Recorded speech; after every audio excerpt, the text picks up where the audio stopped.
Welcome to series of dialogues on Japanese aging society. It's not only about old people, organized by Tokyo College, the University of Tokyo. From various disciplinary points of view, in the form of short dialogues, we will reflect on how Japan and other countries have dealt with demographic shifts to shed light on potential futures for our older society. In this dialogue, we will talk about nature and robots. Today's speakers are Dr. Rosita Samsudin, the research fellow at Tokyo College, and Ms. Yuko Tamaki Welpley, PhD candidate in social sciences at EHESS and ENS, and also researcher at CNRS in Paris, France. And she has been also our former visiting researcher at Tokyo College. Dr. Rosita has been working on research related to nature in cities and human well-being, and Ms. Yuko is doing her doctoral research about technologies for older people. My name is Marcin Jarzemski, and I'm assistant professor at Tokyo College, the University of Tokyo, and I will be acting as a moderator today. So welcome, Rosita, and welcome, Yuko. Thank you very much for joining this dialogue. So first, I would like to learn more about how do scholars in your discipline study aging? And Rosita, if you could a little bit elaborate on that topic. Okay, thank you, Marcin, for inviting me to this dialogue. So coming from a discipline that studies a lot on built environment, of course, there are many scholars that have done research related to aging, particularly understanding how the space, physical space in the built environment affect how people can age well, or maybe they can also promote healthy aging in place, and many other interventions they are trying to do. So I have to say that there are quite established studies around this topic, particularly coming from the built environment and aging studies. Thank you very much, Rosita. And how about sociology? Could you tell us, Yuko, how the discipline is relevant to aging society? Okay, in sociology, we consider aging to be both social and biological. And for instance, our society's definition of older adults may vary. And nowadays, people can live longer with reasonably good circumstances, thanks to, for example, medical advancement, yet they might still be classified as older adults. And sometimes when we talk about older people, in sociology, we are also talking about their care. And therefore, older adults' dependence, especially that of individuals with cognitive impairment, and the power dynamics between the care receiver and caregiver is likewise a major sociological concern. And one of them, either the caregiver or the care receiver, may take advantage of that power imbalance. And so, Rosita, can you tell us about your own interest in the broad field of aging studies? Right. Thank you, Yuko. So at the moment, my research focuses on the nature and how it helps to promote social well-being. But although my research is not particularly, maybe specifically focuses on aging society, but in the field itself, there are multiple research that are trying to understand how nature in cities can be used or can be promoted to help all the adults to age healthier, age well, particularly at the neighborhood level. There are also a couple of researchers that are trying to understand how nature can help to moderate climate situation in neighborhood or in cities that can help or encourage all the adults to go out, to be more mobile, so that indirectly they can be more active physically, and also give them the opportunity to have social interaction with other people, whether they are also other adults or also maybe other people in their neighborhoods. As a person studying cities, what sort of intervention that contribute to understanding the aging society do you see possible? Yes, there are actually several interventions that we can think about when we talk about the use of space in cities, or the use of nature in promoting a better aging for all the adults. So, for example, there are several interventions such as trying to understand whether greenery, community gardenings can help people to be more active, to have more place attachment to their neighborhood, for example. And also there are several studies that are trying to understand whether features of the built environment, such as benches in the parks, can encourage other adults to visit, make use the park, and then maybe develop social interaction with other people who are also visiting the parks. Yeah. There are also several interventions, such as trying to understand whether accessibility also help them to be better in terms of aging. For example, we also try to understand the walkability, the distance between their homes with other facilities around in the neighborhood, including also perception, how the older adults perceive that facilities or amenities within their neighborhood are really accessible. Yeah, thank you, Rosita. That's very interesting. And how about you, Yuko? While you studying like directly older people, and what sort of intervention do you see that are possible through your research?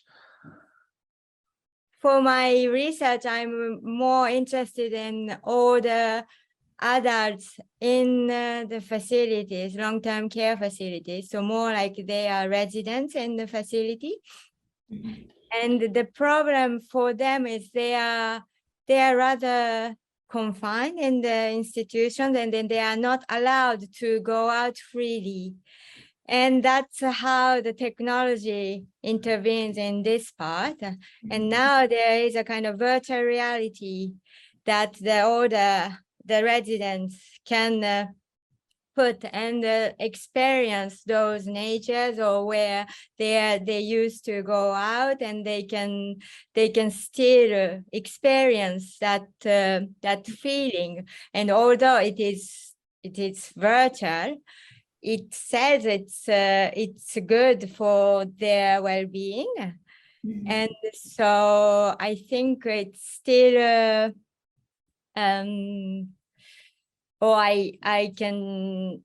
we can tell that the nature is or those space is very important for the well-being of all the adults.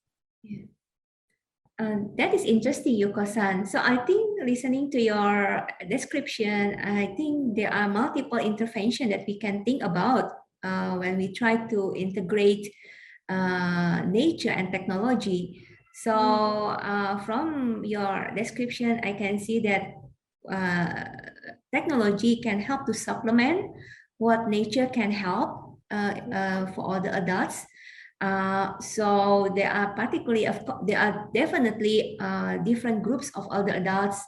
Like you say, some people can have maybe they are still mobile. Some people they need special care.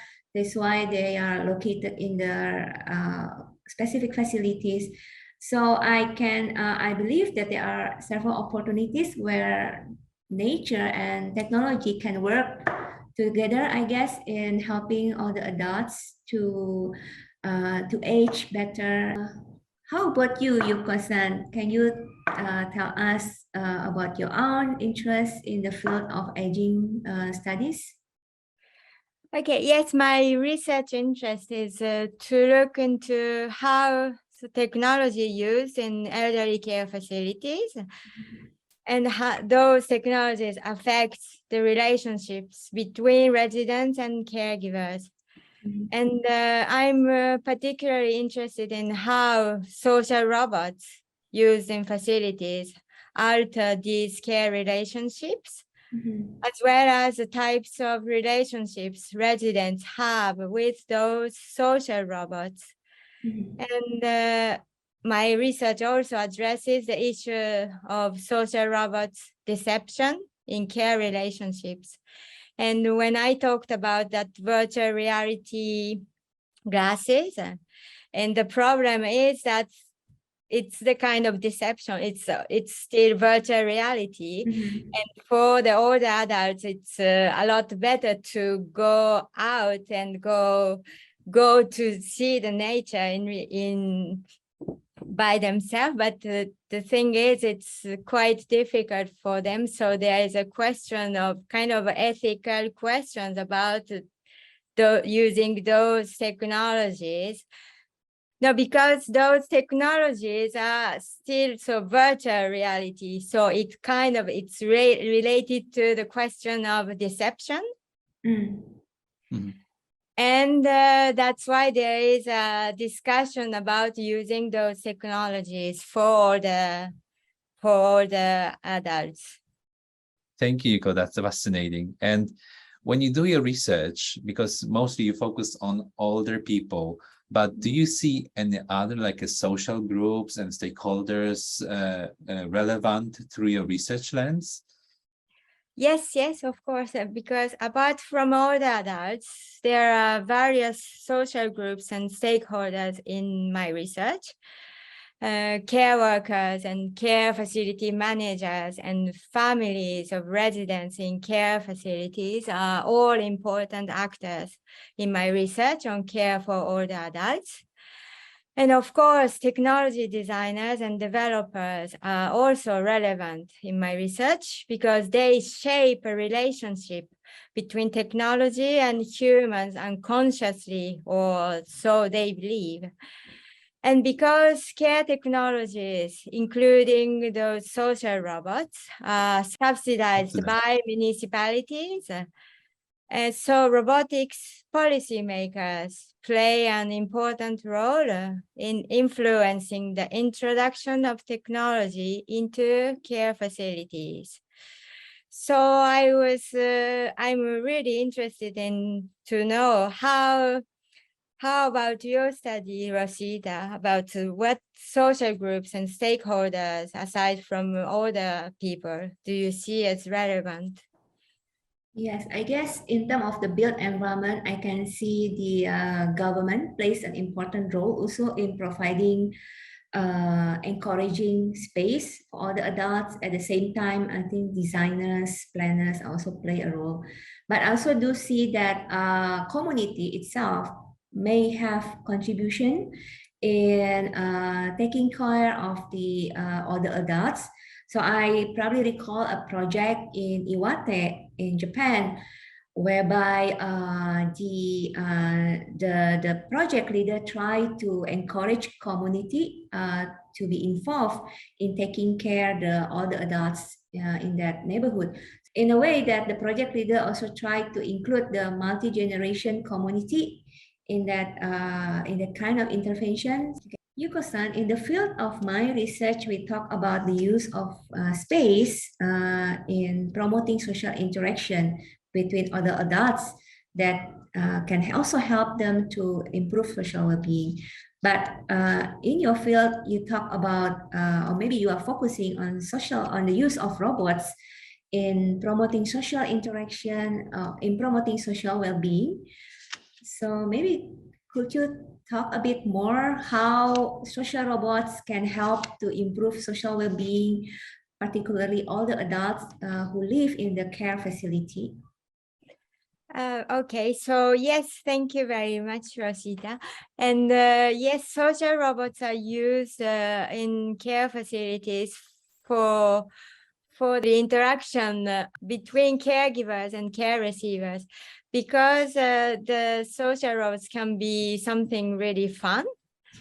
And so the care receivers and caregivers they are on the same side and appreciating that presence of something fun. And I thought that would at least they could feel on the same stance and not without thinking about their power relations, that the care receivers, they are dependent on the caregivers. And I thought that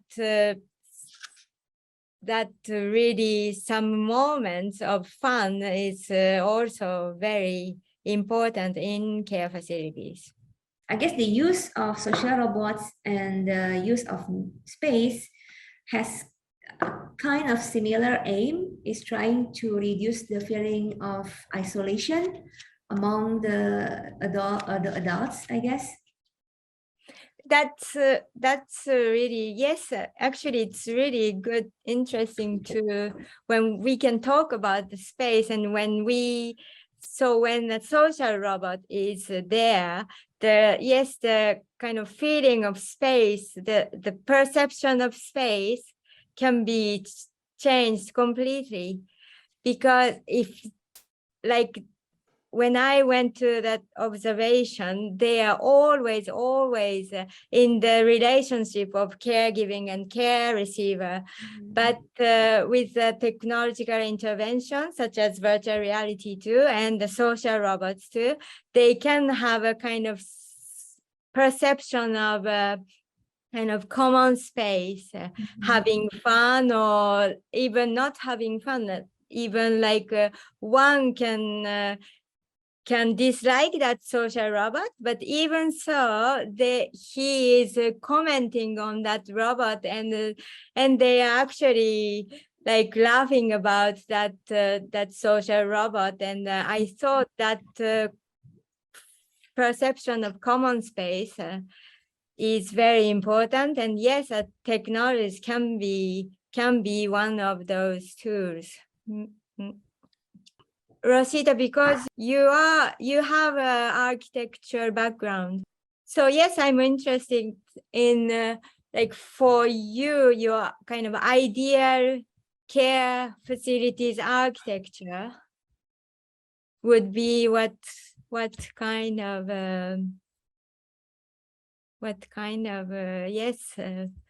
building, or no, I know that those care facilities are always kind of limited to space. And when I visited at more than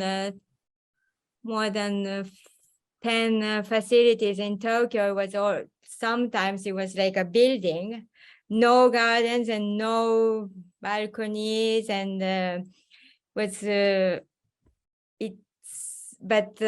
I said that they are not kind of ideal facilities, and I'm just curious about how, for your discipline, what kind of ideal facilities that you have. Yes, Yuko-san, I totally agree with you. I know that there are several care facilities that maybe not so ideal for the adult. Is probably just 4 walls high and very limited access to outdoors facilities or to greeneries and so on. But I could also say probably at the moment, there's no ideal kind of care facilities. But if I think what kind of care facilities that I would like to imagine in future is probably a care facilities that maybe can integrate nature and technology. So first, in terms of nature, I wish that we do have care facilities that allow access for other adults to have interaction with nature, because interaction in nature also include 5 senses of us being a human, as a human beings. So this is not only by seeing, but also by hearing, by smelling, by touching. That a lot of research actually related to senses have shown that senses really help people to have kind of sense of care for nature. At the same time, it also promote their mental health. And of course, also I would also like to see how technology can be used more in terms of caregiver, and also in terms providing access to nature, especially for those who have limited mobility in accessing nature. Mm-hmm. Yeah. And I would say when I visited those facilities, they are usually closed, but not physically closed, but also like they don't have any interaction with other groups in the world. Like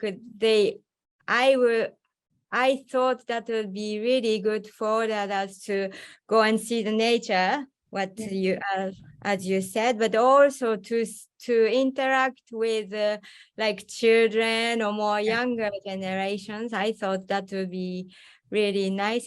I totally agree with you. I think examples such as the one in Iwate really display or maybe really show us an example how we can try to include community so that all the adults can also still have interaction with the community. At the same time, it can also help to develop their sense of to develop their meaning of life, so that they can also think, they can also find how they can still contribute to the community. So I think this kind of care facilities whereby we try to engage, we try to include the community really also important in the future design of care facility. So Yuko and Rosita, thank you very much for a very insightful and very interesting conversation today. And it's very actually fascinating to learn that, first of all, you can, of course, study aging society, and it could be, of course, your main research area and main research topic. But on the other hand, if you, for instance, study cities, you still studying environment that is also concerning older people as well as other like age group. So we could actually learn today that use of technology as hard intervention and use of space can complement each other, and it can help understand how we actually could rethink potential opportunities for future of our older society. So thank you again, and please stay tuned for our other dialogues related to topic.